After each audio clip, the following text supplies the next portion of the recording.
Hi hello నమస్తే beautiful people, అందరూ బాగున్నారా? ఐ హోప్ అందరు బాగున్నారని అనుకుంటున్నాను. Welcome back to our channel. ఈ రోజు మన వీడియో వచ్చేసి దొండకాయల హార్వెస్టింగ్.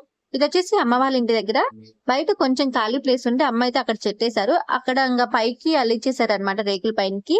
ఇంకా బాగా అల్లుకుంది, కాయలు కూడా బాగా కాసింది అనమాట. సో మీకు చూస్తుంటే అర్థమైపోయి ఉంటుంది కదా. ఈ దొండకాయలతో చిన్న ప్రాబ్లం ఉంది, ఏంటో తెలుసా?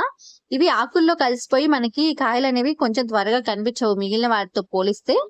సో మీ అందరికి తెలిసే ఉంటుంది కదా, ఇవి ఆకులు గ్రీన్ కలర్ లోనే ఉంటాయి, కాయలు కూడా గ్రీన్ కలర్ లోనే ఉండడం వల్ల మనకి అంత త్వరగా కనిపించవు. ఇవి చిన్న సైజ్ లో ఉంటాయి కదా దొండకాయలు అనేవి, సో అందుకే త్వరగా కనిపించవు అనమాట. ఈ హార్వెస్టింగ్ అనేది కొంచెం టైం పట్టింది అనమాట ఈ దొండకాయలది మిగిలిన వాటితో పోలిస్తే, నాకు తెలిసినంత వరకు. సో ఇంకా ఇదైతే కాపు అనమాట, ఇలా కాసింది అనమాట. మీలో ఎంత మందికి దొండకాయల ఫ్రై ఇష్టము? నాకైతే చాలా ఇష్టం. వీడియో నచ్చితే సబ్స్క్రైబ్